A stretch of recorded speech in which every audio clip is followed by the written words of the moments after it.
ഉസ്താദുമാരെ, കലുഷ നിലങ്ങളിൽ പോരിനിറങ്ങിയ ധർമ്മസഖാക്കളെ, മറ്റു സ്നേഹം നിറഞ്ഞ മുഹിബ്ബീങ്ങളെ, സലാം അർക്കിക്കോളിൻ. അസ്സലാമു അലൈക്കും.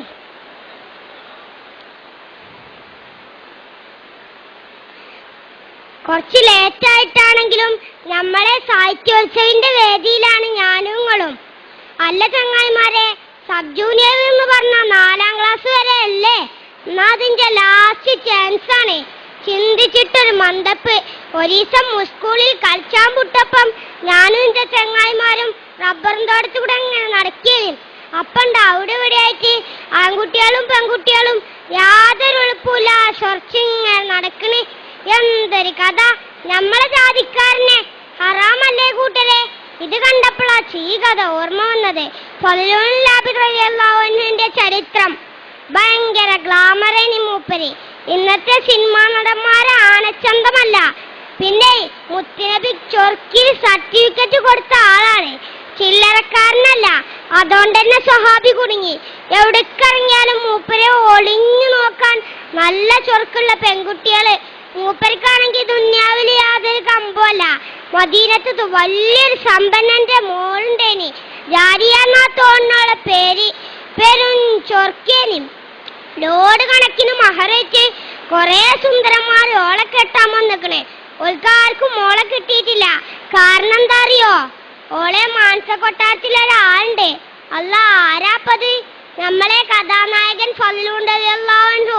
ഇതൊക്കെ പ്രേമം മൂത്ത് മൂപ്പരെ വശീകരിക്കാൻ പലവട്ടം ശ്രമിച്ചു. മൂപ്പരിക്കുണ്ടോ പൂതി?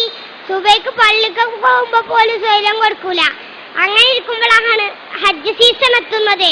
പോകണോലൊക്കെ മദീന SISന്റെ അന്നത്തെ ചീഫ് അമീർ സൽമാൻ ഫാരിസ് റളിയല്ലാഹു അൻഹുവിന്റെ അടുത്ത് രജിസ്റ്റർ ചെയ്തു. കൂട്ടത്തിൽ നമ്മളെ ഫളിലൂനും ഉണ്ടേനി. എന്ത് ചെയ്യാനാ? ഈ വിവരം നമ്മളെ ലൈലപ്പെണ്ണറിഞ്ഞു. ഉടനെ പമ്പർന്നോളും ഒപ്പിച്ചൊരു സീറ്റ്. കുറച്ച് ദിവസങ്ങൾക്ക് ശേഷം യാത്ര ആരംഭിച്ചു. രാത്രിയായപ്പം കുറേ ദൂരത്ത് അമീറിന്റെ നേതൃത്വത്തിൽ സംഘം തമ്പടിച്ചു. അപ്പോഴല്ലേ ശല്യം. ഫളിലുവിന്റെ തമ്പിന്റെ അയലോക്കത്തിന് ഈ പെണ്ണും തമ്പട്ടി. നൗദുബില്ല. രാത്രി എല്ലാരും ഉറങ്ങിയപ്പോഴല്ലേ പുകില് ഈ പെണ്ണ് ഫളിലുവിന്റെ തമ്പിനകത്ത് കയറി പറ്റിയേക്കണ്. എന്നിട്ട് മഹാനെ വിളിച്ചുണർത്തി. ഉടനെ, ആരാധി ഈ രാത്രി? ഇത് ഞാനാണ്, നിങ്ങളെ സ്വന്തം ജാലിയ. നിങ്ങളോട് പെരുത്ത് പ്രേമാണ്. നിങ്ങൾ ഞാൻ കെട്ടണം. വേറെ പുതിയാപ്പളിന് ഈ ലൈലാക്ക് വേണ്ട. ദേഷ്യം പിടിച്ച സ്വഹാബി, പോ പെണ്ണെ, വണ്ടിയും ബലിയുണ്ടാക്കാതെ അവളെ ശകാരിച്ചു. ഫളിലുവിനെ വീഴ്ത്താൻ കഴിയൂലെന്ന് മനസ്സിലാക്കിയ ലൈല ദേഷ്യത്തോടെ പ്രതികരിച്ചു. അങ്ങനെയല്ലടാ, ഈ പെണ്ണ് നിന്നെ ഒരു പാഠം പഠിപ്പിക്കും.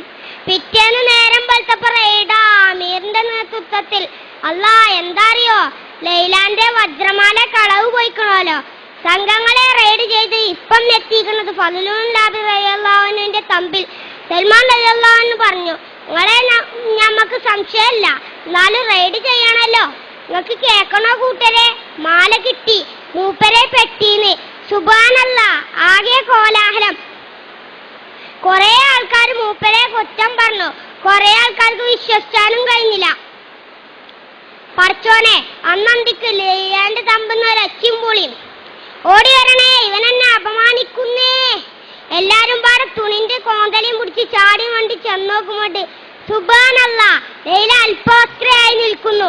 പരിസരത്ത് ഫളിലുള്ളു. ജനം വാമായി പിടിച്ചു കെട്ടളായി കള്ളശേഖനെ. കണ്ടാ ഭയങ്കര സൂപ്യ. 2 മഹാകുറ്റങ്ങളായി ഇവൻ ചെയ്തു കൂട്ടിയെ. സുബ്ഹാനല്ലാഹ്, ആകെ കോലാഹലം. എന്ത് ചെയ്യും? സൽമാൻ റളിയല്ലാഹു അൻഹു ആകെ കൊയങ്ങി. അല്ലാ, അപ്പം ഭരിക്കണത് ആരാറിയോ? ഉമറുൽ ഖത്താബ. കേസ് കേട്ടപ്പോ മൂപ്പരാകെ ഞെട്ടി. പടച്ചോനെ, ഫളിലൂൻ ഇങ്ങനെ ചെയ്യൂലല്ലോ. അതുണ്ടാകൂല. ഏതായാലും ഈ കേസ് നടത്താൻ നല്ലത് അലി റളിയല്ലാഹു അൻഹു ആണ്. അങ്ങനെ കേസ് അലി റളിയല്ലാഹു അൻഹുവിന്റെ അടുത്ത്. അപ്പൊ തന്നെ ലൈലിയോൾ അടിമി വറക്കാൻ തുടങ്ങിയിരിക്കണേ. അലി റളിയല്ലാഹു അൻഹു ചോദ്യം തുടങ്ങി ലൈലാനോട്. ഇതൊക്കെ ഉണ്ടായോ? അതെ. മാല എവിടേനി? എന്റെ പെട്ടിയില്. അതെന്തേ അണിയാഞ്ഞു? ഒന്നുമില്ല. പിറ്റേന്ന് ബലാത്കാരത്തിന് ശ്രമിച്ചയാൾക്കും മാല എടുക്കാൻ വന്നപ്പോ അതിന് കഴിയൂലേനോ? എന്താ അറിയില്ല. ഫളിലുവിനോട് ഇതൊക്കെ ഉണ്ടായോ?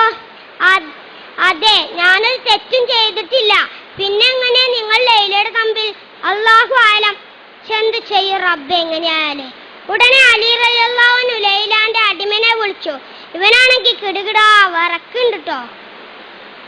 പറയടാ, എന്തുണ്ടായി? പറയാമേ, എന്റെ യജമാനത്തി പറഞ്ഞത് കളവാണ്. ആദ്യത്തെ ദിവസം യജമാനത്തി ആ തമ്പിൽ പോയിരുന്നു. മാല കഴുത്തിൽ തന്നെയായിരുന്നു അണിഞ്ഞിരുന്നത്.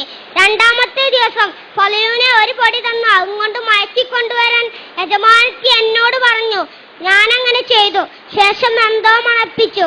അപ്പോൾ സഹാബിക്ക് വെളിവ് കിട്ടിയ ശേഷം യജമാനത്തി ബഹളമുണ്ടാക്കി. പൊളിഞ്ഞില്ലേ, എല്ലാം പൊളിഞ്ഞില്ലേ. ലൈലാന്റെ കള്ളത്തരങ്ങൾ മുഴുവനും. അങ്ങനെ ലൈലക്കെതിരെ ശിക്ഷ വിധിച്ചു. സത്യമേ ഒടുക്കം ജയിച്ചുള്ളൂ. അതാണ് എപ്പോഴും സത്യസന്ധരാകാന്ന് പറയണത്. നോക്കിയും കൂട്ടരെ, ഞങ്ങൾ ഈ സഹാബിന്റെ മനസ്സ് ഇത്രയും നല്ലൊരു സുന്ദരനെ കിട്ടിയിട്ടും അള്ളാഹ്ക്കും വേണ്ടി ഒഴിവാക്കിയത്. നമ്മളൊക്കെ ആണെങ്കിൽ ചാടി പൂണോളും. അള്ളാഹു അവരുടെ കൂടെ നമ്മെ സ്വർഗത്തിൽ ഒരുമിച്ച് കൂട്ടട്ടെ, ആമീൻ. നേരം കുറേയായി. കഥ പറഞ്ഞ് ഞാനും കൊയങ്ങി. കേട്ടങ്ങളും നിർത്താണേ. അടുത്തെല്ലാം നിങ്ങൾക്ക് കഥ അറിഞ്ഞുതരാൻ ഈ കുഞ്ഞാനുണ്ടാവൂല. അള്ളാഹു നമ്മെ നന്മയിലാക്കട്ടെ, ആമീൻ. അസ്സലാമു അലൈക്കും.